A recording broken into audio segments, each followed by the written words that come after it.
Hello everyone, आप लोगों का बहुत बहुत स्वागत है इस पीवाई की सीरीज की नई वीडियो में, जहां पर आज हम governance and constitution of India component के यूपीएससी ईपीएफओ एपीएफसी 2023 के पीवाईक्यू सॉल्व करने वाले हैं। तो उसमें आप लोगों को बताना चाहूंगा कि कंपोनेंट बहुत ही इंपॉर्टेंट है अगर आप लोग एपीएफसी और यू एग्जाम की तैयारी कर रहे हैं, क्योंकि ऑलमोस्ट 10 क्वेश्चन आप लोगों को इस कंपोनेंट से एग्जामिनेशन में देखने को मिल सकते हैं। तो इस कंपोनेंट को आपको बिल्कुल भी मिस नहीं करना है। और पीवाईक्यूज इसलिए जरूरी है हमारे लिए क्योंकि हमें एक आइडिया देते हैं कि किस तरह के क्वेश्चन हमें इस कंपोनेंट से आगे भी देखने को मिल सकते हैं। तो यहां पर हम ना सिर्फ पीवाईक्यू सॉल्व करेंगे बल्कि उनके थ्रू एक आइडिया भी लेने की कोशिश करेंगे कि किस तरीके से हमें आने वाले पेपर में governance and constitution of India component के क्वेश्चन देखने को मिल सकते हैं। लेकिन आगे बढ़ने से पहले मैं आप लोगों से रिक्वेस्ट करूंगा कि अगर आप लोग एपीएफसी और यू एग्जाम की तैयारी कर रहे हैं तो एक तो हमारा चैनल सब्सक्राइब करना ना भूलें, और इसके साथ साथ आप लोगों को एक कंप्रेहेंसिव गाइड बुक पक्का डाउनलोड करनी है, क्योंकि इन एग्जाम्स के रिगार्डिंग जितनी भी इंफॉर्मेशन आप लोगों को चाहिए, जिसके लिए आप नेट पे काफी टाइम वेस्ट करते हो, वो सारी इंफॉर्मेशन आपको एक ही जगह पे मिल जाएगी। यानी कि डिकोडेड सिलेबस, सॉल्व पीवाईक्यूज, इसके साथ साथ आप लोगों को एक प्रिपरेशन स्ट्रेटेजी भी पता लगेगी जो इस एग्जाम में आपकी काफी अच्छे से हेल्प कर सकती है। तो ये गाइड बुक आपने डाउनलोड करनी है, लिंक इस वीडियो के डिस्क्रिप्शन में दिया गया है, और एक गाइड बुक आपके लिए टोटली फ्री है। तो सब शुरुआत करते हैं इस पर्टिकुलर सेशन की, जहां पर हम 2023 के एपीएफसी एग्जाम के पीवाईक्यू सॉल्व करने वाले हैं। देखिए पहला क्वेश्चन क्या था, पढ़ेंगे पहले क्वेश्चन को ध्यान से, कि article 43 of the constitution of India enjoins the state to endeavor through legislation और economic organisation for payment of which of the following wages. Basically इस क्वेश्चन में आपसे पूछा गया है कि जो इंडियन कॉन्स्टिट्यूशन का आर्टिकल 43 है, देखो आर्टिकल 43 के नाम से आपके माइंड में डीपीएसपी आ जाने चाहिए, ठीक है। और डीपीएसपी में जो आर्टिकल 43 है उसके बारे में पूछा गया कि भाई जो आर्टिकल 43 है वो किस तरह के वेजेस के बारे में हमारे स्टेट को लेजिस्लेट करने के लिए या फिर इकोनॉमिक पॉलिसीज बनाने के लिए बोल रहा है। मतलब जो लेबर क्लास है या फिर जो एम्प्लॉय है, उनको किस तरह का वेज जो है हमारी गवर्नमेंट के थ्रू दिया जाना चाहिए। जो लेजिस्लेशन बनेंगी या फिर जो इकोनॉमिक पॉलिसीज बनेंगी उसमें किस तरह के वेज को हमारी गवर्नमेंट को जो है सर्टिफाई करना है। क्या वो लिविंग वेज होगा, क्या वो मिनिमम वेज होगा, क्या वो फेयर वेज होगा, क्या वो नीड बेस्ड मिनिमम वेज होगा। तो यहां पर आपको ना कंफ्यूज करने की कोशिश करी गई है। क्वेश्चन बहुत सिंपल है, अगर किसी बच्चे को डीपीएसपी का आर्टिकल 43 पता है तो क्वेश्चन बिल्कुल भी टफ नहीं है। लेकिन इस क्वेश्चन में आपको कंफ्यूज किस लिए कर दिया गया है कि भाई ऑप्शन काफी क्लोज दे दिए हैं कि भाई क्या वो लिविंग वेज है, क्या वो मिनिमम वेज है, क्या वो फेयर वेज है, क्या वो नीड बेस्ड मिनिमम वेज है। तो आप लोगों ने करना क्या कि शांति से अपने माइंड में एक बार आर्टिकल 43 ऑफ इंडियन कॉन्स्टिट्यूशन को रिमाइंड करना है, ताकि आपको इसमें कोई कंफ्यूजन ना हो।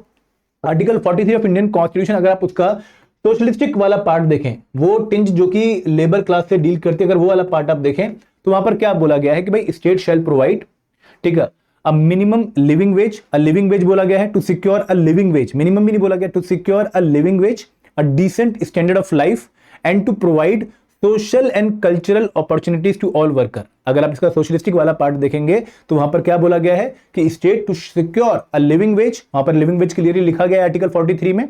अ डिसेंट स्टैंडर्ड ऑफ लाइफ, देखो decent standard of life define नहीं किया गया लेकिन ये वर्ड बोला गया है, and to secure social and cultural opportunities for all worker. तो वहां पर जो वर्ड क्लियरली मेंशन किया गया है वो है लिविंग वेज। मिनिमम वेज में नहीं मेंशन किया गया, फेयर वेज नहीं मेंशन किया गया, और नीड बेस्ड मिनिमम वेज भी मेंशन नहीं किया गया। तो इस क्वेश्चन का राइट आंसर क्या है? Option A. तो दोस्तों यहां पर ना आप लोगों ने ज्यादा दिमाग नहीं लगाना है क्वेश्चन में, आप लोगों ने तसल्ली से आर्टिकल 43 को याद रखना है। अगर वो आपको याद भी नहीं है तो आपने सोचना है कि भाई क्या एक फेयर वेज, क्या एक मिनिमम वेज, क्या एक लिविंग वेज क्या हो सकता है। तो अगर आप सोचेंगे थोड़ा सा तो आपको एक आइडिया लगेगा कि हाँ भाई वो लिविंग वेज है। वैसे यहाँ पर लॉजिक काम नहीं करेगा, यहाँ पर काम क्या करेगा कि भाई आपको वो आर्टिकल याद हो। तो हम हमेशा कहते हैं कि भाई ऐसे क्वेश्चंस को डील करने के लिए आपको आर्टिकल 12 से लेकर आर्टिकल 51A की नॉलेज अच्छी खाती होनी चाहिए। ये आर्टिकल आपके टिप्स पे होनी चाहिए, और यही लर्निंग आप लोगों ने आगे भी लेके जानी है कि भाई आर्टिकल 42 से लेकर आर्टिकल 51A के बीच में आपको कोई भी कंप्रोमाइज नहीं करना है। कुछ बच्चे कहेंगे कि सर ये क्वेश्चन शायद आईआर का है। देखो आईआर से भी क्वेश्चन ओवरलैप करता है, और वहां पर भी आप लोगों को constitutional provision related to labour अच्छे से पता होने चाहिए। आगे बढ़ते हैं, नेक्स्ट क्वेश्चन सॉल्व करते हैं। Which of the following statement regarding the ordinance making power of the governor is are not correct? देखो जब भी हम क्वेश्चन सॉल्व करते हैं ना, तो क्वेश्चन सॉल्व करने के तरीके हैं यूपीएससी एग्जामिनेशन में। सबसे इंपॉर्टेंट तरीका क्या है कि भाई जो भी क्रिटिकल वर्ड है क्वेश्चन में, जो भी मेन वर्ड है क्वेश्चन में, जो आपके क्वेश्चन का आंसर गलत करवा सकती है आपसे, उनको आपने पक्का अंडरलाइन या फिर सर्कल कर लेना है। तो यहां पर पहले तो क्या है, ऑर्डिनेंस मेकिंग पावर किसकी? गवर्नर की। और क्या पूछा गया कि भाई कौन सी स्टेटमेंट सही नहीं है, आपको गलत स्टेटमेंट बतानी है, सही स्टेटमेंट नहीं बतानी, गलत स्टेटमेंट बतानी है। अब स्टेटमेंट पढ़ते हैं कि भाई it is a discretionary power. Discretionary power का मतलब क्या है कि भाई ये गवर्नर साहब बिना किसी की एडवाइस के, बिना किसी की मर्जी के खुद ही एक्सरसाइज कर सकते हैं। उनकी खुद की डिस्क्रिशन है इस पे, ठीक है, उनका खुद का कंट्रोल एंड पावर्स को एक्सरसाइज करने में, वो किसी और की एडवाइस या फिर किसी और के सजेशन से बाउंड नहीं है। And does not Intel the advice of the minister, की जो स्टेट की जो काउंसिल ऑफ मिनिस्टर है उनकी एडवाइस के बिना भी वो अपनी ऑर्डिनेंस मेकिंग पावर को एक्सरसाइज कर सकते हैं। ये स्टेटमेंट ये कह रही है। अभी देखते हैं गलत या सही है। The ordinance making power of the governor is confined to the subjects in the all three list of schedule 7। आप लोग जानते हैं कि शेड्यूल 7 ऑफ इंडियन कॉन्स्टिट्यूशन जो है वो डिफरेंट सब्जेक्ट्स को जिनके ऊपर लेजिस्लेशन बन सकती है उनको 3 लिस्ट में डिफाइन करता है। एक कंकरेंट लिस्ट है, एक स्टेट लिस्ट, एक सेंट्रल लिस्ट है। तो यहां पर बोला गया कि जो गवर्नर की ऑर्डिनेंस मेकिंग पावर है वो कुछ इस तरीके से वो कि जो तीनों लिस्ट हैं 7th शेड्यूल में उनमें किसी के ऊपर भी वो एक्ट बना सकते हैं, किसी के ऊपर भी वो लेजिस्लेशन बना सकते हैं। एक्ट नहीं, लेजिस्लेशन बोलेंगे इसको। And with regard to repugnancy with the union law relating to the concurrent subject, the governor's ordinance will prevail notwithstanding repugnancy if the ordinance had been made in pursuance of the instruction of the president of India. देखो इस statement को ध्यान से समझिएगा। ये statement क्या कहती है कि भाई अगर फॉर एग्जांपल गवर्नर साहब ने एक ऑर्डिनेंस लेजिस्लेट कर दिया, एक ऑर्डिनेंस बना दिया, ठीक है। अब जो ये ऑर्डिनेंस बनाया, जो ये लेजिस्लेशन बनाई, ये कंफ्लिक्ट में आ गई एक यूनियन लॉ से। एक एक्ट पहले बना हुआ था, एक यूनियन लॉ पहले से बना हुआ था, उसके कंफ्लिक्ट में आ गई है, ठीक है। इस केस में अगर ऑर्डिनेंस बनाने से पहले गवर्नर साहब ने प्रेसिडेंट साहब की प्रायर परमिशन ली होगी, इंस्ट्रक्शन उनसे ली होगी, और उसके बाद अगर ऑर्डिनेंस बनाया होगा, तो इस केस में अगर कंफ्लिक्ट आता है यूनियन लॉ से, तो उस केस में ordinance will prevail not the union law. ये स्टेटमेंट थर्ड आपकी ये समझा रही है। और दोस्तों आपने अब इन तीनों स्टेटमेंट को 1 बाय 1 सॉल्व करना है आंसर पे पहुंचने के लिए। पहली स्टेटमेंट क्या है कि गवर्नर की ऑर्डिनेंस मेकिंग पावर एक डिस्क्रिशनरी पावर है। देखो आप लोगों को पता होगा कि भाई गवर्नर के पास 5 डिस्क्रिशनरी पावर है केवल, और उनमें ये वाली डिस्क्रिशनरी पावर नहीं है। ऑर्डिनेंस मेकिंग पावर क्या है? एक लेजिस्लेशन बनाने की पावर, जब आपके एक हाउस या फिर दोनों ही हाउस सेशन में नहीं है। तो this is a temporary solution. लेकिन इस टेम्पररी सॉल्यूशन को भी गवर्नर सिर्फ अपनी मर्जी से एक्सरसाइज नहीं कर सकते हैं, उनको कोई भी ऑर्डिनेंस बनाने से पहले एक बार advice of council of minister लेनी पड़ेगी, या फिर हम उल्टा बोल रहे हैं कि एक काउंसिल ऑफ मिनिस्टर की एडवाइस लेने पर ही उनको ये ऑर्डिनेंस मेकिंग पावर की, ऑर्डिनेंस बनाने की पावर दी गई है। तो यहां पर जो ऑर्डिनेंस मेकिंग पावर है वो डिस्क्रिशनरी पावर नहीं है, it is a power which has to be exercise on the recommendation या on the advice of the council of minister. तो ये स्टेटमेंट हमारी गलत है। हम जैसे ही आंसर देखेंगे हमारा ये ऑप्शन एलिमिनेट हो गया, क्योंकि 1 हमारे आंसर का पार्ट बनना चाहिए। ये भी स्टेटमेंट जो है आपकी एलिमिनेट होगी, क्योंकि हमारे आंसर का पार्ट 1 बनना चाहिए। तो अब आंसर या तो ए बनेगा या आंसर बी बनेगा। अब सेकंड स्टेटमेंट देखते हैं। सेकंड स्टेटमेंट आपने जैसे ही आंसर देखा आपको पता लगा ऑटोमेटिकली इनकरेक्ट है, क्योंकि दोनों ही आंसर ए और बी में इसका पार्ट जो है आ रहा है। तो यहां पर ये स्टेटमेंट भी इनकरेक्ट है। क्यों इनकरेक्ट है? कि भाई जिन लिस्ट पर स्टेट लेजिस्लेचर लॉ बनाने की पावर रखती है, सिर्फ उन्हीं सब्जेक्ट्स पे ऑर्डिनेंस भी बनाया जा सकता है गवर्नर के द्वारा, उनके अलावा सब्जेक्ट्स पे ऑर्डिनेंस नहीं बनाया जा सकता। तो फॉर एग्जांपल अगर स्टेट लेजिस्लेचर कंकरेंट सब्जेक्ट या फिर स्टेट लिस्ट के सब्जेक्ट पे जो है लेजिस्लेशन बनाने की पावर रखती है, तो गवर्नर साहब भी सिर्फ उन्हीं लिस्ट पे जो है आपके ऑर्डिनेंस बना सकते हैं, वो सेंट्रल लिस्ट पे जो है ऑर्डिनेंस नहीं बना सकते हैं। तो ये स्टेटमेंट हमारी इनकरेक्ट है, आंसर का पार्ट बनेगी। अब जब हम थर्ड स्टेटमेंट की बात करें दोस्तों, स्टेटमेंट इसलिए करेक्ट है क्योंकि जब भी कोई स्टेट लेजिस्लेशन कंफ्लिक्ट में आएगी विद द यूनियन लॉ, और स्टेट लेजिस्लेशन जो बनाई गई है वो on the instruction of president of India बनाई गई है, तो उस केस में स्टेट लॉ विल प्रिवेल। ये एक जो है पॉइंट मेंशन किया गया हमारे कॉन्स्टिट्यूशन में, जब हम सेंटर स्टेट रिलेशन के लेजिस्लेटिव रिलेशंस की बात करते हैं। तो ये स्टेटमेंट करेक्ट है, तो इसलिए हमारे आंसर का पार्ट नहीं बनेगी। इसलिए हमारा करेक्ट आंसर क्या बनेगा? ऑप्शन ए 1 और 2 ओनली। ठीक है, तो ध्यान से ये स्टेटमेंट सॉल्व करनी है, कोई जल्दीबाजी नहीं करनी है। और अगेन ये सारी की सारी स्टेटमेंट डायरेक्टली लक्ष्मीकांत से जो है आई हुई हैं, तो आपको लक्ष्मीकांत बुक पे यहाँ पे ट्रस्ट करना है। आगे बढ़ते हैं, अगला क्वेश्चन सॉल्व करते हैं। ये स्टेटमेंट लक्ष्मीकांत की नहीं है, क्वेश्चन लक्ष्मीकांत का नहीं है, ये करंट अफेयर बेस्ड क्वेश्चन है। और अगेन इसको हम ध्यान से सॉल्व करेंगे कि which of the following statement about curative petition, यहाँ पे क्यूरेटिव पिटीशन के बारे में आपसे पूछा गया है, और इज आर करेक्ट पूछा गया कि कौन सी स्टेटमेंट यहाँ पर करेक्ट है रिगार्डिंग क्यूरेटिव पिटीशन। देखो जब आप क्यूरेटिव पिटीशन के बारे में पढ़ते हो तो इसका कोई आपको कॉन्स्टिट्यूशनल बेसिस या फिर कोई मेन लीगल रिकोर्स देखने को नहीं मिलता कि भाई कहीं पर प्रॉपर्ली मेंशन्ड है, ऐसा कहीं आपको देखने को नहीं मिलेगा। बेसिकली जब आप किसी फाइनल कन्विक्शन के अगेंस्ट कोर्ट में रिव्यू डालते हो, तो रिव्यू पिटीशन अगर फेल भी हो जाती है, अगर उसके मतलब उस केस में भी आपके पास जो है आपके अगेंस्ट डिसीजन आ जाता है, तो उसके बाद भी आपको सुप्रीम कोर्ट ने एक रिकोर्स दे रखा है, एक स्पेशल पैसेज दे रखा है कि भाई आप क्यूरेटिव पिटीशन फाइल करके अपनी फाइनल कन्विक्शन के रिव्यू के अगेंस्ट भी आप जो है सुप्रीम कोर्ट जा सकते हो, सुनवाई के लिए जा सकते हो। तो क्यूरेटिव पिटीशन एक बहुत ही रेयरेस्ट ऑफ अपॉर्चुनिटी है जो कि फाइनल कन्विक्शन के अगेंस्ट आप लोगों को मिली है। और इस केस में आप लोगों ने ध्यान रखना है कि भाई ये जो क्यूरेटिव पिटीशन है, ये फाइल करने की पावर या इसको एक्सरसाइज करने की पावर सिर्फ और सिर्फ सुप्रीम कोर्ट को दी गई है। ये एंटरटेन जो की जा सकती है by the supreme court only की जा सकती है, हाई कोर्ट के पास ये पावर नहीं है। तो सेकंड स्टेटमेंट हमारी ऑटोमेटिकली इनकरेक्ट हो जाएगी, पहली स्टेटमेंट हमारी करेक्ट हो जाएगी। तो यहां पर अगर हम सेकंड स्टेटमेंट इनकरेक्ट कर दें और पहली स्टेटमेंट करेक्ट कर दे तो हमारी ये 1 या 1 एंड 3 यही स्टेटमेंट जो है आंसर का पार्ट बनेगी। अब यहां पे थर्ड स्टेटमेंट बहुत इंपॉर्टेंट है कि भाई certification by a senior advocate is necessary to file a curative petition. बिल्कुल सही है। देखो जो एक सीनियर एडवोकेट होगा जब उसको पूरा ये इंक्वायरी करेगा, उसको लगेगा कि भाई हाँ ये एक सही जो है पिटीशन है, इसको मैं फाइल कर सकता हूं on the ground of violation of natural justice, या फिर कोई बायसनेस है जस्टिस में, या फिर कोई ग्रेव जो है एरर हुआ है जस्टिस देते हुए, तो उस केस में सीनियर एडवोकेट के प्रोसीडिंग्स के थ्रू ही ये सुप्रीम कोर्ट में फाइल होगी। तो ये स्टेटमेंट भी करेक्ट है। तो यहाँ पे हमारा जो आंसर बनेगा वो बनेगा 1 एंड 3। पहली स्टेटमेंट करेक्ट है और थर्ड स्टेटमेंट करेक्ट है। और दोस्तों अगर आप लोगों को इसके लीगल बेसिस के बारे में जानना भी है कि भाई किस पर्टिकुलर केस से हमें पहली बार क्यूरेटिव पिटीशन के बारे में पता लगा, तो एक बहुत ही फेमस केस है 2002 का, ठीक है, एग्जैक्टली मुझे याद नहीं पर एक बार फिर भी देखेंगे तो एक Rupa Ashok Hurra case versus Ashok Hurra and another case है। आप इसको एक बार चेक करेंगे तो उस केस में पहली बार हमें क्यूरेटिव पिटीशन के बारे में जो है पता लगा। एक यूनियन कार्बाइड वाला केस भी, वहां पे भी क्यूरेटिव पिटीशन के बारे में हमें पता लगा। तो ये चीजें बहुत ज्यादा जो है बुक्स में नहीं मिलेंगी आपको, इसको आपको करंट अफेयर से ही कवर करना होगा। आगे बढ़ते हैं, फोर्थ क्वेश्चन देखते हैं। Which of the following expenditures are charge to the consolidated fund of India. दोस्तों अब जो आगे क्वेश्चन आने वाले हैं ना, इन क्वेश्चंस को आप सीधा ये मान लो कि लक्ष्मीकांत से कॉपी किया गया, मतलब सारे के सारे क्वेश्चंस में जितनी भी स्टेटमेंट है वो कहीं ना कहीं रट्टे वाला पार्ट है। मतलब जिस बच्चे के रट्टा एकदम स्ट्रांग होगा उनको ये क्वेश्चन बहुत इजी लगने वाले हैं, क्योंकि बहुत क्लियरली उन्होंने लाइन बाय लाइन लक्ष्मीकांत से चीजें कॉपी करी हैं, या फिर कॉपी ना बोल के लक्ष्मीकांत से ही उठाई उन्होंने। और एक क्वेश्चन आप लोगों को कहीं ना कहीं एक ऐसी नॉलेज के बेसिस पे सॉल्व करने का मौका मिलेगा जो कि आपको बहुत अच्छे से याद है।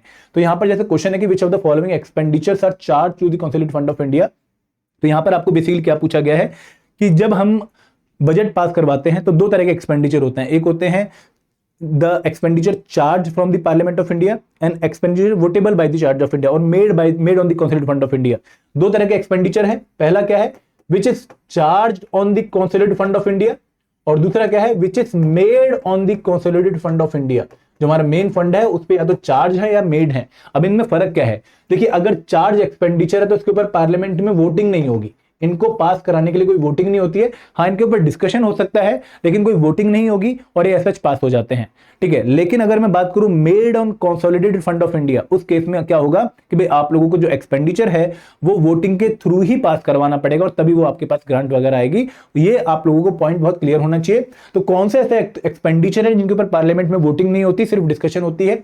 The debt charges for which the government of India is liable, बिल्कुल सही। देखो जो डेट चार्जेस है गवर्नमेंट ऑफ इंडिया के ऊपर, जिसके ऊपर उनको पेमेंट देनी है, इंटरेस्ट पेमेंट देनी है, वो चार्ज फंड एक्सपेंडिचर का पार्ट है। तो ये आंसर हमारा जो है बनेगा।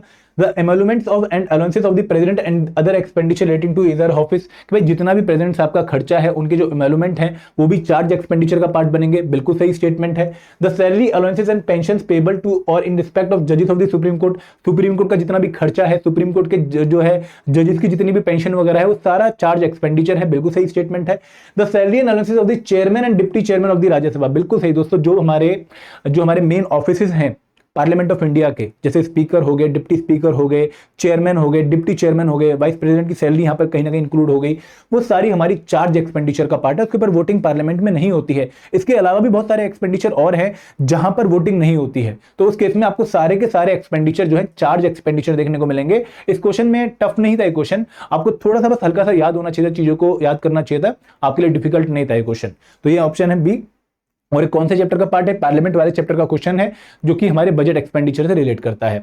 अगला क्वेश्चन है कि which of the following was were the recommendation by the Thungon committee in respect of local government in India.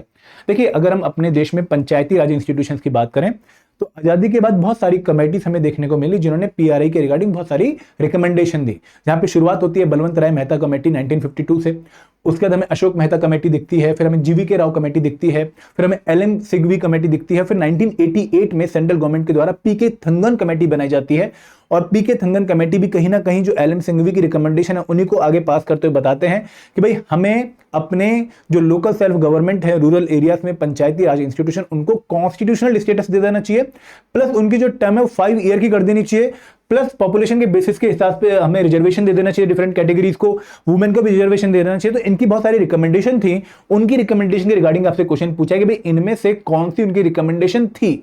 तो यहां पर कॉन्स्टिट्यूशनल स्टेटस और 3 ईयर टर्म फॉर पीआरआई ये आपको ऑप्शन दिए गए हैं, ये आपको स्टेटमेंट दी गई हैं। तो यहां पे आपने याद रखना है कि भाई जो भी कमेटीज जो है जीवीके राव कमेटी के बाद आई थी पीआरआई के ऊपर, उन्होंने सभी ने 5 ईयर की टर्म्स जो है बताई थी फॉर पीआरआई, ना कि 3 इयर्स की टर्म। तो ये स्टेटमेंट ऑटोमेटिकली गलत है और सभी ने बोला था कि भाई आप पंचायती राज इंस्टीट्यूशन को एक कॉन्स्टिट्यूशनल स्टेटस दे दो, ये जरूरी है अगर आपने उनको बहुत अच्छे से काम करवाना है। तो ये स्टेटमेंट करेक्ट है, तो हमारा आंसर क्या बनेगा 1 ओनली। एंड दोस्तों मैं आप लोगों को बताना चाहूंगा कि अगर आप आगे भी एग्जाम्स की तैयारी कर रहे हैं तो म्युनिसिपैलिटीज और पंचायती राज इंस्टीट्यूशन एक बहुत ही इंपॉर्टेंट टॉपिक है जिसके ऊपर काफी अच्छा फोकस आप लोगों का होना चाहिए। आगे बढ़ते हैं, अगला क्वेश्चन देखते हैं। Which of the following statements about the functions of the State Finance Commission is are correct? देखो आप लोगों को पता होगा कि भाई जो मेन फाइनेंशियल कमीशन होता है हमारा, जो कि कॉन्स्टिट्यूशनल बॉडी है, सेंट्रल फाइनेंशियल कमीशन के नाम से भी उनको जानते हैं, वो डिफरेंट होता है स्टेट फाइनेंस कमीशन से। स्टेट फाइनेंस कमीशन सिर्फ जो स्टेट में लोकल सेल्फ गवर्नमेंट है उनके लिए रेवेन्यूज को डिसाइड करना और उनकी जो है एक्सपेंडिचर वगैरह देखना, उनकी जो है उनके खर्चे वगैरह मैनेज करना, ये काम स्टेट फाइनेंस कमीशन का होता है। लेकिन सेंट्रल फाइनेंस कमीशन का काम क्या होता है कि भाई सेंटर और स्टेट के बीच में किस तरीके से फंड्स को डिवॉल्व किया जाएगा, वो जो है डेलीगेशन को फाइनलाइज करना, और वो प्रेसिडेंट ऑफ इंडिया हर 5 साल बाद बनाते हैं। लेकिन स्टेट फाइनेंस कमीशन जो है वो हमारे गवर्नर साहब बनाते हैं। तो उनके रिगार्डिंग आपको पूछा गया कि कौन सी 2 स्टेटमेंट जो है सही है। It reviews the financial position of the local governments in the state, बिल्कुल सही बात है। स्टेट फाइनेंस कमीशन को बनाने का पर्पस ही ये है कि वो चेक कर पाए कि भाई स्टेट का जो लोकल सेल्फ गवर्नमेंट है उनकी फाइनेंशियल पोजीशन क्या है, उनको किस तरह की और फंडिंग चाहिए, या फिर क्या वो करंट फंडिंग से चीजें मैनेज कर पा रहे हैं या नहीं कर पा रहे हैं। ये काम चेक करना, इसको रिव्यू करना किसका काम है, स्टेट फाइनेंस कमीशन का।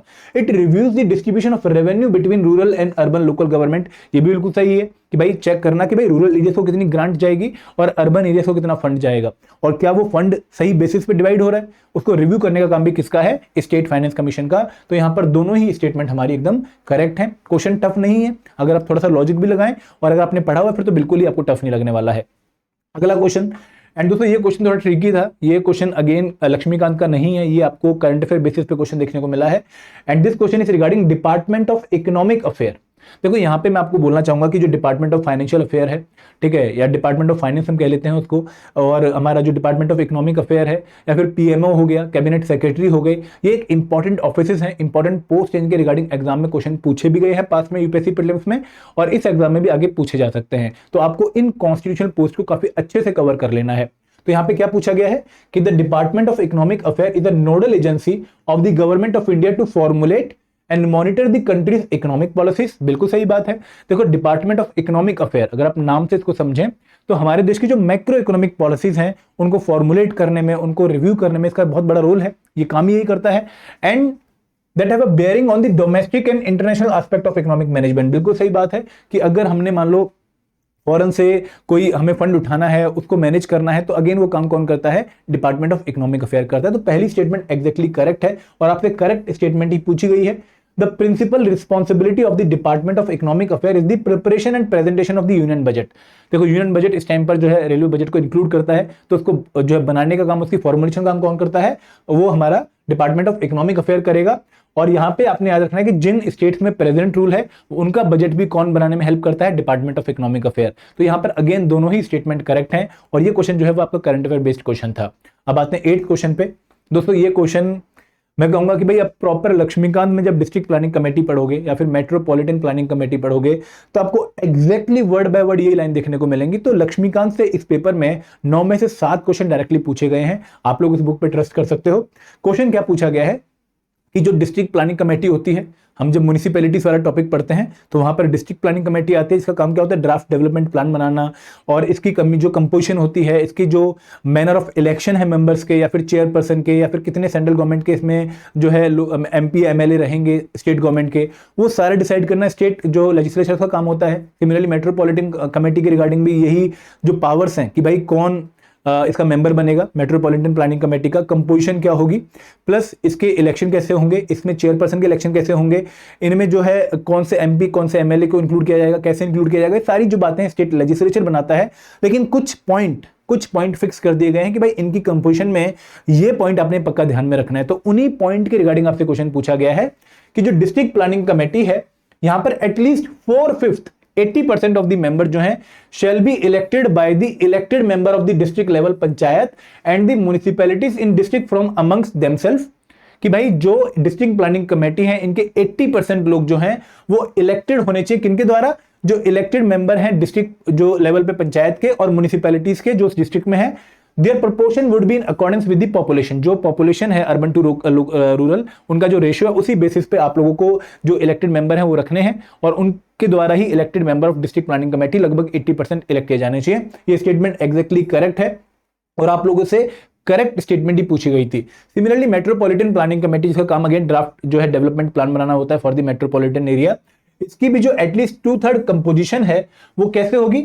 It should be elected by the elected member of the municipalities, जो एरिया में मेट्रोपॉलिटन एरिया में म्युनिसिपैलिटीज हैं उनके इलेक्टेड मेंबर के द्वारा इलेक्टेड, एंड द चेयरपर्सन, देखो यहाँ पे मेंबर नहीं होता, याद रखिएगा ये बहुत इंपॉर्टेंट पॉइंट है, पंचायत के मेंबर नहीं, पंचायत के चेयरपर्सन जो हैं उनके द्वारा इलेक्ट किए जाएंगे एंड जो उनकी प्रोपोर्शन है वो अगेन पॉपुलेशन के बेसिस पे ही होगी। तो यहां पर दोनों ही स्टेटमेंट हमारी एग्जैक्टली करेक्ट हैं और आप लोगों से करेक्ट स्टेटमेंट ही पूछी गई थी।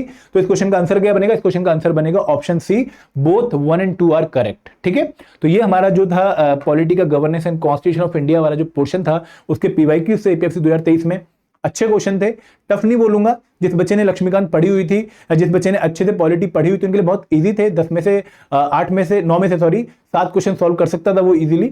तो अब ये अगर आप प्रिपरेशन कर रहे हैं दोस्तों, आप लोगों को प्लीज स्टैंडर्ड बुक्स फॉलो करनी चाहिए। आपको एक मैसेज मिल गया है और अगर आप कोर्स के थ्रू तैयारी करना चाहते हैं तो हमने भी अपने कोर्सेज को स्टैंडर्ड बुक्स के थ्रू ही बनाया है।